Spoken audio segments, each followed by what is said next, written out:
একদিন পরে এরকম তাজা মাছ বাজারে আজকে পাওয়া গেছে, হাজব্যান্ড এনেছে। যখন কেনা হয়েছিল তখন নাকি সবগুলোই তাজা ছিল, তো বাড়ি আনতে আনতে অনেকগুলোই যাই হোক চিটপটাং হয়েছে। তো ওর মধ্যে এই যে কয়েকটা এখনো তাজা আছে, আমি জলে দিয়ে দিয়েছি ওগুলোকে একটুখানি দেখার জন্য। এই যে নড়ছে নড়ছে। 800 টাকা কিলো নিয়েছে বললো, বেশ ভালো লাগছে দেখে। আর এখানে ট্যাংরা মাছের জন্য সব সবজি কেটে রাখা হয়েছে, যেটা আমি বানাবো। তো এখানে মাছগুলো আমি ভেজে নিচ্ছি। কিছু মাছ আমার ভাজা হয়ে গেছে, কিছু মাছ ভেজে তুলে নিয়েছি। অল্প, যেহেতু তাজা মাছ সেহেতু অল্প এপিট ওপিট করে ভেজে নিলেই হবে। বাটা মশলার মধ্যে লাগবে একটু লঙ্কা আর আদা বাটা, যেটা আমি একসাথে করে বেটে রেখেছি। আর এই যে তোমাদের দেখালাম সবজির মধ্যে কী কী লাগছে, মাছগুলো ভেজে তুলে রেখেছি। আর মাছ ভাজা তেলেতেই আমি দিয়ে দেব সামান্য পরিমাণ কালো জিরে আর দেব শুকনো লঙ্কা।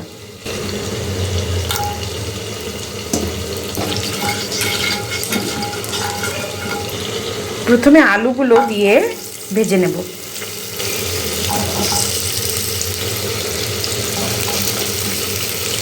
দিয়ে দেবো সামান্য লবণ, যাতে আলুগুলো ভালো মতো ভাজা হয়ে যায়। মশলার মধ্যে আমি দিয়েছি হলুদ গুঁড়ো, কাশ্মীরি লঙ্কা গুঁড়ো, জিরে গুঁড়ো আর ধনে গুঁড়ো। এটা এখন জল দিয়ে আমি একটা পেস্ট বানিয়ে রেখে দেব। জল দিয়ে পেস্ট বানিয়ে রেখে দেব। এবারে দেখব যে আলুটা ভাজা হয়েছে কিনা, তাহলে মূলোগুলো দিয়ে দেব। আলুগুলো মোটামুটি ভাজা হয়ে এসেছে। এবারে এটাতে আমি দিয়ে দেব মূলো দিয়ে আবার ভেজে নেব। সাথে দিয়ে দেব কাঁচা লঙ্কা,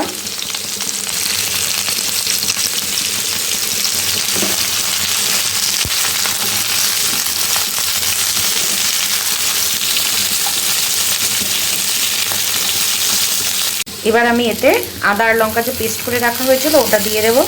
দিয়ে একটু ভাজা ভাজা করে নেব 1.5 চামচ মতো।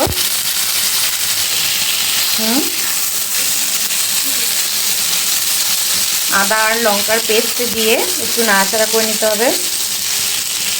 ভীষণই কম তেলে রান্না করা হচ্ছে, দেখতেই পাচ্ছ।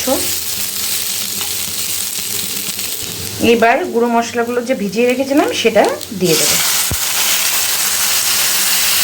এটা যাতে ভালোভাবে কষে যায় ওই জন্য ঢেকে দিলাম লিড দিয়ে খানিকক্ষণের জন্য। হ্যাঁ, এবারে সামান্য গরম জল দিয়ে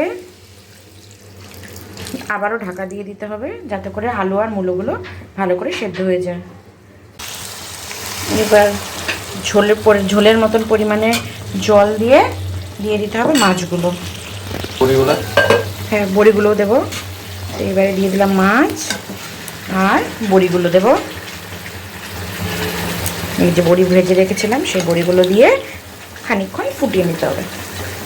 তাহলে সব শেষে ধনেপাতা কুচি ছড়িয়ে ঢাকা দিয়ে রাখতে হবে।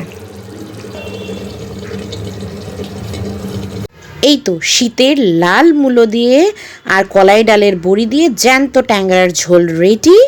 এইবার পরিবেশনের পালা। তোমরাও একদিন রান্না করে দেখো আর আমার জানিও কেমন লাগলো।